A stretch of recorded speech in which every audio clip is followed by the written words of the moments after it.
देखो इस क्वेश्चन में मुझे क्या गिवन है, that in a collinear collision a particle with an initial speed v naught strikes a stationary particle of the same mass. If the final total kinetic energy is 50% greater than the original kinetic energy, then the magnitude of the relative velocity between the two particles after collision is.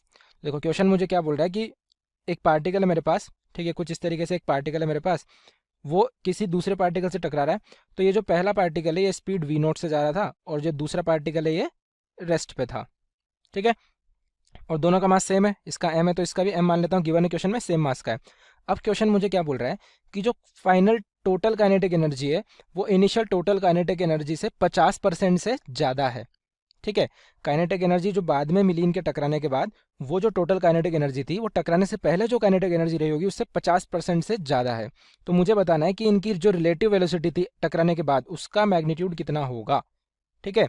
तो अगर मैं टकराने के बाद का case देखूं तो वो कैसा होगा कि ये जो पार्टिकल है इस तरीके से रहे होंगे और मैं मान लेता हूं कि ये जा रहा होगा v1 से और ये जा रहा होगा इधर v2 से, ठीक है। इनके पार्टिकल्स के मास mm ही है, ठीक है। तो देखो कैसे करेंगे इस क्वेश्चन को। काइनेटिक एनर्जी की बात करते हैं हम, क्वेश्चन ने काइनेटिक एनर्जी के लिए बोला है तो सबसे पहले हम वही देखते हैं कि टकराने के पहले काइनेटिक एनर्जी क्या थी, half m v naught square, इसकी तो 0 थी, ठीक है। टकराने के बाद क्या हुई, टकराने के बाद हुई हाफ m v1 स्क्वायर plus half m v2 square, ठीक है। ये टकराने के पहले की है, ये टकराने की बाद की है। क्वेश्चन मुझे क्या बोल रहा है, अब ध्यान से समझना। क्वेश्चन मुझे बोल रहा है कि ये जो फाइनल काइनेटिक एनर्जी है, ये जो फाइनल काइनेटिक एनर्जी है ये इनिशियल यानी इस काइनेटिक एनर्जी से 50% से ज़्यादा है, यानी कि ये जितनी रही होगी उसकी 50% इसमें और जोड़ दूं तो ये इसके बराबर है, ठीक है। यानी कि अगर ये 1 है तो 1 का आधा यानी कि 0.5 इसमें और जोड़ दूं तो ये इसके बराबर हो जाएगी, यानी कि 1 + 1/2 दैट इज 3/2 यानी 1.5, यानी कि इस एनर्जी को मैं 1.5 गुना कर दूं यानी 1.5 टाइम्स कर दूं तो ये इसके जाके इक्वल है। अब इसके बाद में काइनेटिक एनर्जी बढ़ गई, यानी कि इनके टकराने के टाइम जो कुछ इंटरनल एनर्जी रही होगी वो काइनेटिक एनर्जी में कन्वर्ट हुई होगी, ऐसा कुछ हुआ होगा, ठीक है। खैर उससे हमें फर्क नहीं पड़ता, हमारे पास ये इक्वेशन बन चुकी है, ठीक है। तो यहाँ से मैं क्या लिख सकता हूँ, ये जो हाफ एम है इनको मैं कैंसिल कर देता हूँ, ठीक है। और यहाँ से मैं लिख सकता हूँ कि v1 स्क्वायर plus v2 square is equals to 1.5 v naught square. एक इक्वेशन बन गई मेरे पास, ठीक है। मुझे निकालना क्या है, मेरा निकालने का एम है v1 माइनस v2 का मोड, क्योंकि मुझे बोला है कि टकराने के बाद इनकी जो रिलेटिव वेलोसिटी उसका मैग्नीट्यूड, रिलेटिव वेलोसिटी ये v1 से जा रहा है v2 से जा रहा है तो रिलेटिव वेलोसिटी क्या होगी v1 माइनस v2, या मैं v2 माइनस v1 भी बोल सकता हूँ, लेकिन क्वेश्चन ने मुझे बोला मैग्नीट्यूड तो मैं v1 माइनस v2 लूँ चाहे v2 माइनस v1 लूँ, मुझे तो मैग्नीट्यूड निकालना है, एक ही बात है, ठीक है। तो मेरा मोटिव है मुझे निकालना है v1 माइनस v2, ठीक है। ये इस क्वेश्चन का मोटिव है हमारा। तो देखो यहाँ से अगर मैं एक और इक्वेशन देखूँ तो ये दोनों पार्टिकल्स जब टकरा रहे होंगे तो अगर इन दोनों पार्टिकल्स को मैं एक सिस्टम कंसिडर कर लूँ तो मैं ये बोल सकता हूँ कि इन दोनों पार्टिकल्स के ऊपर कोई भी एक्सटर्नल फोर्स नहीं लग रहा, ठीक है। इन दोनों पार्टिकल्स के ऊपर कोई भी एक्सटर्नल फोर्स नहीं लग रहा। इन दोनों पार्टिकल्स के टकराने के टाइम पे जो इनके ऊपर कोलिजन की फोर्सेज लगी होंगी वो, क्योंकि अब मैं दोनों पार्टिकल्स को एक सिस्टम मान चुका हूँ तो वो सारी फोर्सेज इंटरनल हो गई, ठीक है। और मैं जानता हूँ कि इंटरनल फोर्सेज जो है बॉडी का मोशन चेंज नहीं कर सकती, ठीक है। तो ये जो मेरा पूरा सिस्टम है दोनों पार्टिकल्स का, इसका मेरा मोमेंटम कंजर्व रहेगा, लीनियर मोमेंटम, ठीक है। तो उसके लिए मैं क्या लिख सकता हूं, conservation of linear momentum. Conservation of linear momentum हम लगा रहे हैं, ठीक है। क्यों लगा रहे हैं वो मैंने आपको बता दिया, क्योंकि एक्सटर्नल फोर्स नहीं है। तो initial momentum is equal to final momentum होगा। इनिशियल मोमेंटम था mass into velocity v naught, final है m v1 से जा रहा है प्लस m जा रहा है v2 से, ठीक है। तो यहाँ से अगेन मैं m से m उड़ा दूंगा और यहाँ एक और इक्वेशन क्या बनेगी मेरे पास कि v naught is equals to v1 plus v2। एक इक्वेशन और आ गई मेरी, इसको मैं बोल देता हूँ इक्वेशन नंबर 2। तो v1 v2 और v नॉट में मेरे पास दो इक्वेशन आ चुकी है। मेरा गोल है मुझे निकालना है v1 माइनस v2। तो अब मैं क्या करता हूँ, यहाँ पे मैं देख सकता हूँ कि यहाँ पे v1 स्क्वायर प्लस v2 स्क्वायर है और यहाँ v1 प्लस v2 है, तो मैं इक्वेशन 2 को ना स्क्वायर कर देता हूँ, तो यहाँ पे मेरे पास यही टर्म बन जाएगी। तो इक्वेशन 2 को मैं स्क्वायर कर देता हूँ, ठीक है। तो क्या बनेगा लेफ्ट हैंड साइड पे v naught square is equals to ये हो जाएगा v1 स्क्वायर plus v2 square plus 2v1 v2। अब ये जो v1 स्क्वायर प्लस v2 स्क्वायर दिख रहा है, इसकी वैल्यू मैं इक्वेशन 1 से उठा के इसमें डाल देता हूँ। ठीक है, तो ये क्या मिलेगा मेरे को, ये हो जाएगा v naught square is equals to 1.5 times v naught square plus 2v1 v2। ठीक है, तो यहाँ से इसको मैं LHS में ले जाऊंगा तो ये कितना हो जाएगा, ओके इसको मैं RHS में ले आता हूँ तो 1.5 माइनस 1 ये हो जाएगा 0.5, यानी v naught square by 2 is equals to minus 2v1 v2। ठीक है, 1.5 माइनस 1 यानी 0.5 बच जाएगा और ये हो जाएगा उधर माइनस 2v1 v2। ठीक है, मुझे निकालना था v1 माइनस v2, तो इसको भी स्क्वायर कर देता हूँ मैं। इसको स्क्वायर कर दूंगा तो क्या बनेगा, v1 माइनस v2 का स्क्वायर अगर मैं करूँ तो ये बनेगा v1 स्क्वायर plus v2 square minus 2v1 v2। ठीक है, v1 स्क्वायर प्लस v2 स्क्वायर, इसकी वैल्यू तो है मेरे पास v नॉट के टर्म्स में, तो इसको रख देते हैं। तो ये हो जाएगा v1 स्क्वायर प्लस v2 स्क्वायर, तो हो गया 1.5 v नॉट स्क्वायर। ठीक है, यहाँ है मेरे पास माइनस 2v1 v2 और माइनस 2v1 v2 की वैल्यू है मेरे पास v नॉट स्क्वायर बाय 2। तो ये जो माइनस के साथ ही 2v1 v2 है, इसकी वैल्यू मैं रख दूंगा v नॉट स्क्वायर बाय 2, यानी ये हो जाएगा प्लस ये जो टर्म है इसकी वैल्यू है v नॉट स्क्वायर बाय 2। ठीक है, तो यहाँ से मेरे पास क्या बन के आया, यहाँ से आया v1 माइनस v2 का whole square is equals to 1.5 plus half, यानी कि हो जाएगा 2v नॉट स्क्वायर। ठीक है, दोनों तरफ रूट ले लेते हैं, दोनों तरफ रूट ले लेंगे तो आएगा मेरे पास mod of v1 minus v2 is equals to, ये हो जाएगा √2 और ये हो जाएगा v नॉट। तो ये आ गई मेरे पास इनकी रिलेटिव वेलोसिटी के मैग्नीट्यूड की वैल्यू, यानी कि mode of v1 minus v2 की वैल्यू मुझे मिल चुकी है और इसी के साथ मेरा क्वेश्चन भी सॉल्व हो गया। तो ये मेरा आंसर हो जाएगा। ऑप्शंस देख लेते हैं, √2v नॉट ऑप्शन नंबर 4 में मुझे गिवन है। ठीक है, तो ऑप्शन नंबर 4 मुझे मेरे आंसर से मैच होता हुआ मिल रहा है, तो इस क्वेश्चन का आंसर हो जाएगा ऑप्शन नंबर 4। तो आई होप आप लोगों को क्लियरली समझ आया होगा। Thank you. इस क्वेश्चन में बोल रहा है, it is found that if a neutron suffers N elastic collision between with deuterium at rest. ठीक है, ड्यूटेरियम रेस्ट पे है और न्यूट्रॉन जो है कोलाइड कर रहा है। सो यहाँ पर बोल रहा है, और कोलिजन क्या हो रहा है, इलास्टिक हो रहा है जो कि कोलिनियर है। सो यहाँ पर बोल रहा है fraction loss of its energy is PD। Deuterium सब जो एनर्जी लॉस हो रही है उसको PD से रिप्रेजेंट कर रहा है। ठीक है, while for it's a similar collision with carbon nucleus at rest. Carbon nucleus second case में क्या हो रहा है, सेकंड कोलिजन में कार्बन रेस्ट पे है और न्यूट्रॉन अगेन कोलाइड कर रहा है उससे, और यहाँ पर फ्रैक्शन ऑफ लॉस एनर्जी जो है वो क्या है, PC है। सो हमें बताना है PC और PD की वैल्यू क्या होगी। ठीक है, तो यहाँ पर अगर देखें, सो लेट्स से सिचुएशन कुछ इस तरह से है, ये इस तरह से हमारे पास पार्टिकल्स हैं जो कि कोलाइड कर रहे हैं।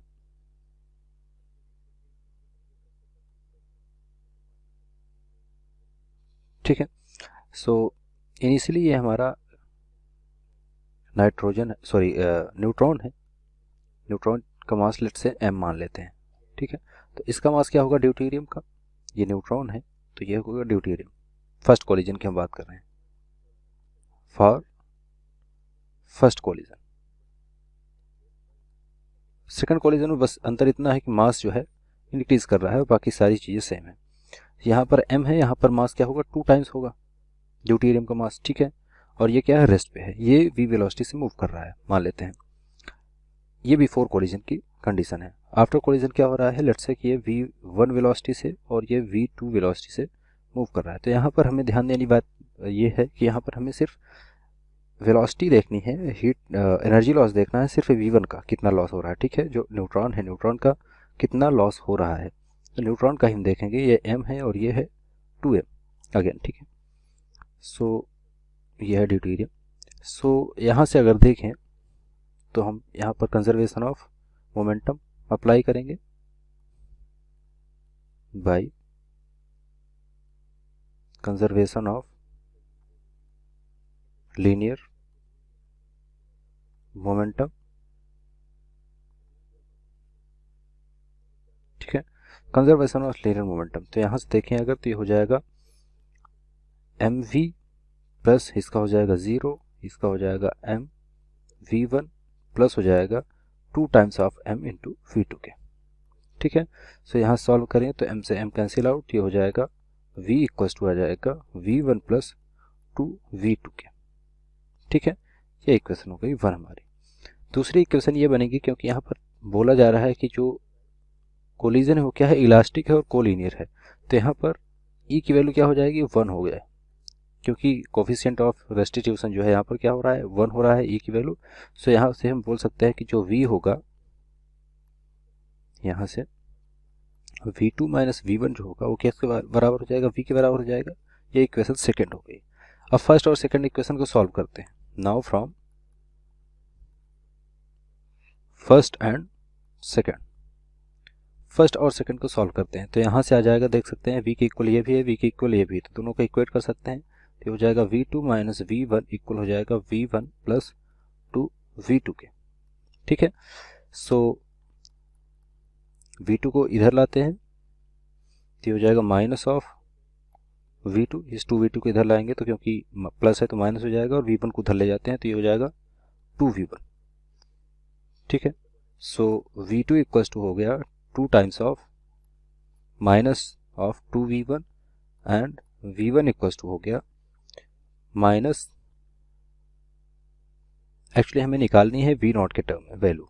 सो v के टर्म में निकालना है, तो इसको ऐसा ना करके हम कुछ इस तरह लिख सकते हैं। इसको हम यहाँ पर वैल्यू सब्स्टिट्यूट करेंगे, v को हमें नहीं हटाना है, v के टर्म में ही लिखना है। यहाँ पर हमें v1 की वैल्यू निकालनी है, क्योंकि यहाँ पर सिर्फ हमें देखना है न्यूट्रॉन कितनी एनर्जी लॉस कर रहा है। ठीक है, तो v1 निकालना है v के टर्म में, तो यहाँ से हम v2 की वैल्यू निकाल के यहाँ पर पुट कर देते हैं। ठीक है, सो जैसे ही पुट करेंगे तो हमें सॉल्व करने के बाद v1 की वैल्यू जो मिलेगी वो मिल जाएगी माइनस ऑफ v/3 के। ठीक है, v1 इक्वल टू कितना आ जाएगा, v/3 के इक्वल आ जाएगा। अब यहाँ पर देखेंगे फ्रैक्शन ऑफ लॉस जो दिया है, फ्रैक्शन लॉस कितना है एनर्जी का, दे रहा है pd है। ठीक है, तो pd इक्वल टू आ जाएगा फ्रैक्शन लॉस जो है, fraction energy loss of neutron. ठीक है, कितना आ जाएगा, ये हो जाएगा pd इक्वल हो जाएगा हाफ mv², स्टार्टिंग उसकी एनर्जी हाफ mv² थी, v वेलोसिटी थी उसकी, माइनस हो जाएगा half into m v1² divide by यहाँ से आ जाएगा हाफ m v² के।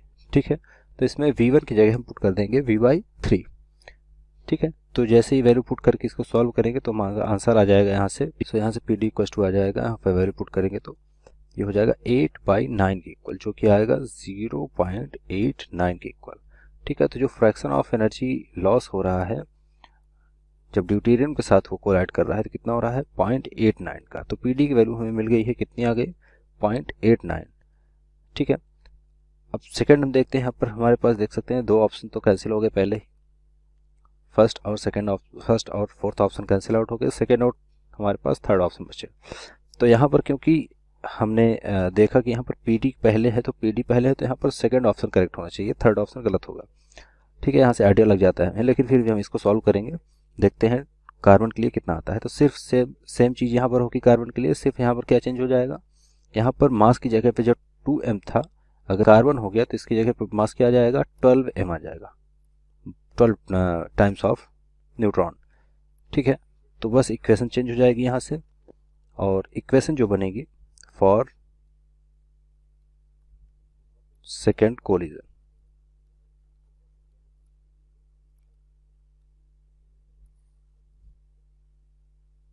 ठीक है, सो जो सेकेंड कोलिजन हो रहा है यहाँ पर, जिसमें है न्यूट्रॉन, सो इक्वेशन बनेगी हमारे पास mv इक्वल होगा, क्योंकि mv प्लस 0 पूरा लिख लेते हैं, mv प्लस 0 इक्वल हो जाएगा mv1 प्लस हो जाएगा 12mv2 के। सो v इक्वल्स टू आ जाएगा v1 plus 12 time of v2 के, इक्वेशन नंबर थर्ड।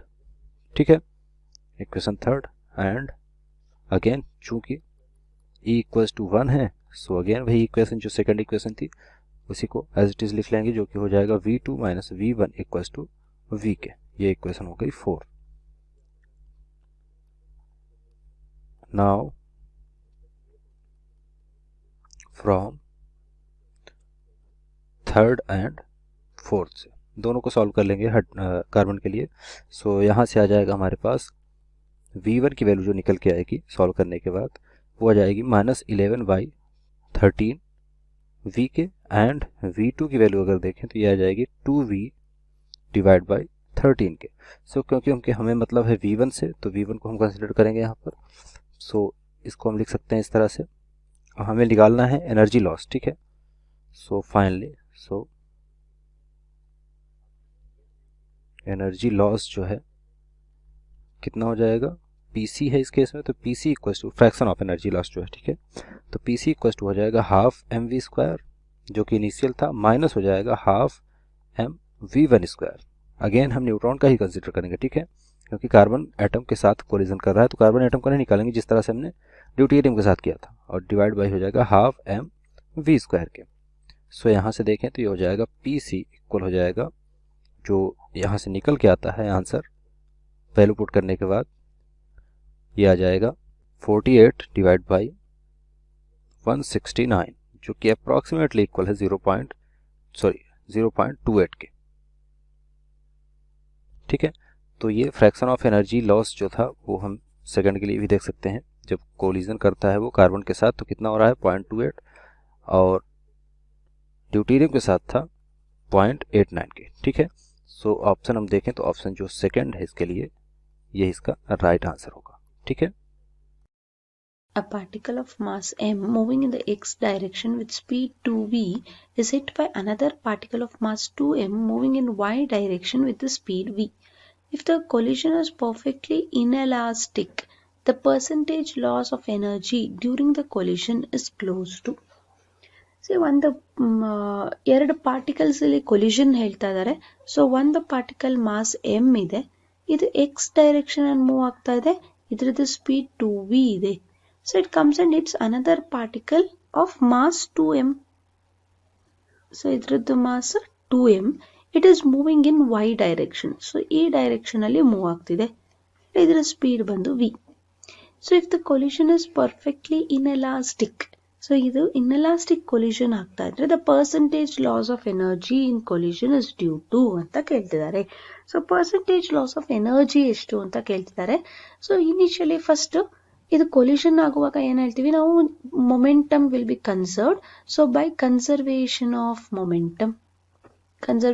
ಮೊಮೆಂಟಮ್ ಅಂದ್ರೆ initial momentum is equal to final momentum, P I is equal to P F. So P I initial momentum ನ ನಾವೇನಂತ ಬರ್ಕೋಬಹುದು, it is m1 into v1 plus m2 v2 is equal to m1 plus m2 into v. So m1 into v1 ಅಂತಂದ್ರೆ v1 is moving with the speed 2v. So ಇದನ್ನ ನಾವು first equation ನ v ಗೆ ಬರ್ಕೊಳ್ಳೋಣ. So the velocity after collision ಏನ್ ಬರುತ್ತೆ, v will be equal to m1 v1 plus m2 v2 divided by m1 plus m2. So ಈ v1 ಮತ್ತೆ v2 ಎರಡೂನುವೆ ನಮಗೆ you have it with the direction. So ಎರಡು ಬೇರೆ ಬೇರೆ ಡೈರೆಕ್ಷನ್ಸ್ ಅಲ್ಲಿ ಇದೆ. ಸೊ ಯಾವ ಡೈರೆಕ್ಷನ್ಸ್ ಇದೆ ಅಲಾಂಗ್ ವಿತ್ ದ ಡೈರೆಕ್ಷನ್ ಮತ್ತೆ ಮ್ಯಾಗ್ನಿಟ್ಯೂಡ್ ಅನ್ನ ಅಪ್ಲೈ ಮಾಡ್ಕೊಳ್ತಾ ಹೋಗೋಣ ಇಲ್ಲಿ. See for example the final velocity after collision v will be equal to m1 mass m, ಅದ್ರದ್ದು ಸ್ಪೀಡ್ 2v ಅಂಡ್ ಅದು ಯಾವ ಡೈರೆಕ್ಷನ್ ಮೂವ್ ಆಗ್ತಿದೆ, ಎಕ್ಸ್ ಡೈರೆಕ್ಷನ್ ಅಲ್ಲಿ ಮೂವ್ ಆಗ್ತಿದೆ. ಸೊ ಎಕ್ಸ್ ಡೈರೆಕ್ಷನ್ ಮೂವ್ ಆಗ್ತಿರೋದ್ರಿಂದ I cap plus m2 2m, it's speed v, ಮತ್ತೆ ಇದು ಯಾವ direction, y direction, so j cap. So divided by m plus 2m. So ಇದನ್ನ ಫರ್ದರ್ ನಾವೀಗ ಸಿಂಪ್ಲಿಫೈ ಮಾಡ್ಕೊಳ್ಳೋಣ. ಸಿ 2m ಅಂದ್ರೆ ಇದೆರಡರಲ್ಲೂ m ಕಾಮನ್ ಬರುತ್ತೆ, ಐ ಮೀನ್ 2mv ಕಾಮನ್ ಬರುತ್ತೆ. So 2mv into I cap plus J cap divided by 3m. So finally velocity after collision will be equal to, see m cancel ಆಗೋಗುತ್ತೆ, so 2/3v into I cap plus j cap. So ಇದು velocity after collision. So ಈ collision after collision ಬಂದ ತಕ್ಷಣ ನಾವೇನ್ find out ಮಾಡ್ಬೋದು, we can find out the kinetic energy. So ಇಲ್ಲಿ ನಾವು This is nothing but final velocity. So ಇದ್ರದ್ದು magnitude part ಮಾತ್ರ find out ಮಾಡೋದಾದ್ರೆ, say magnitude of this velocity will be equal to ಏನಿಲ್ಲಿ 2/3 into v into root 2. Correct? So ಇದು magnitude part of the final velocity. So next ನಾವು ಇದರಲ್ಲಿ energy, loss of energy ಕೇಳಿರೋದಲ್ವಾ, so kinetic energy find out ಮಾಡೋಣ. So kinetic energy is equal to half into total mass ಎಷ್ಟು 3m into v square. v square ಅಂದ್ರೆ 4/9 into 2 into v square. So final kinetic energy ಅಥವಾ change in the kinetic energy Ki delta Kei is equal to half into m into 2v square plus half into 2m into v square. So if this is initial, if this is final, so loss in the energy, percentage loss in the energy antide. So I'll write it as kinetic energy, initial kinetic energy plus final kinetic energy divided by the kinetic energy in charge. So initial kinetic energy ಮತ್ತೆ final kinetic energy ಇದೆರಡು values ನ substitute ಮಾಡ್ಕೊಂಡ್ರೆ ನಮಗೆ the answer you will get it as 0.56.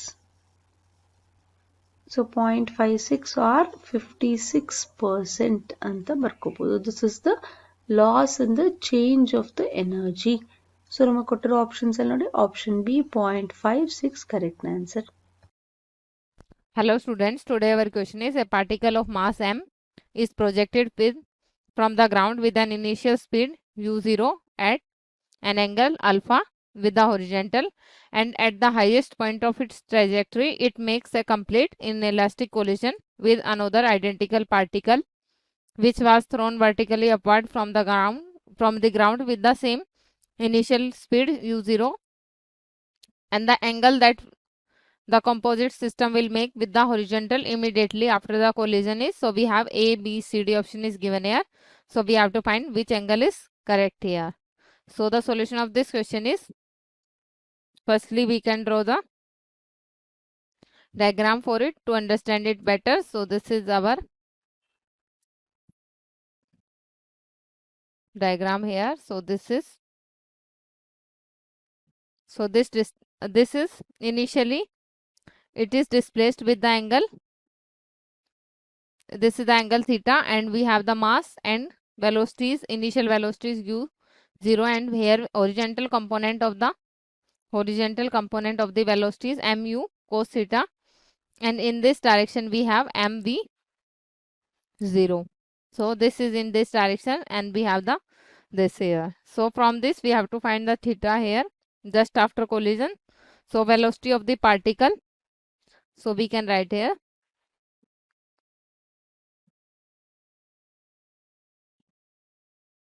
velocity of particle performing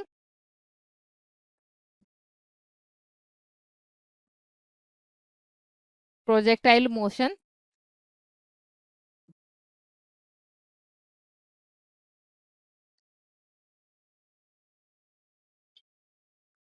at highest point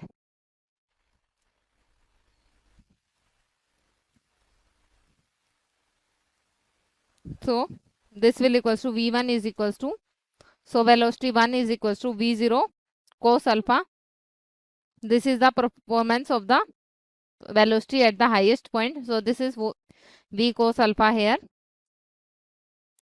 and the velocity of particle thrown vertically upward at the position of collision, so we can write here velocity of particle thrown vertically upward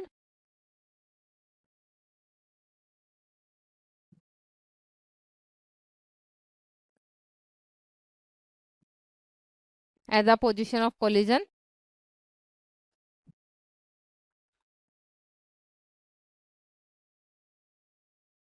so this will equals to v2 square, velocity 2 square is equals to u square, we have the equation of motion v square is equal to u square minus 2as.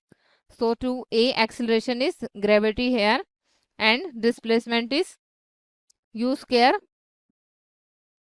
sine square alpha, and this is divided by 2 time of gravity. So on solving this, we get this is equals to,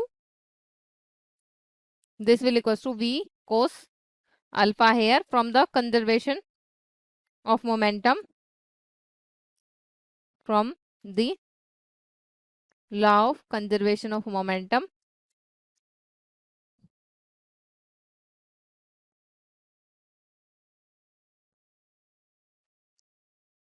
We can write here tan theta is equals to m v0, and this is cos alpha, and this is divided by m u0 cos alpha. So this is equals to 1, as we have the u0 is equals to v0 here.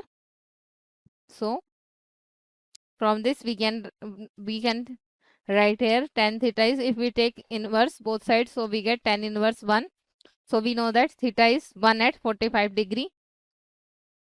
So this is our answer here, and we can write this as in pi. So this is pi by 4 here. So this is our answer. Now we check which option is correct here. So our option A is correct. Thank you.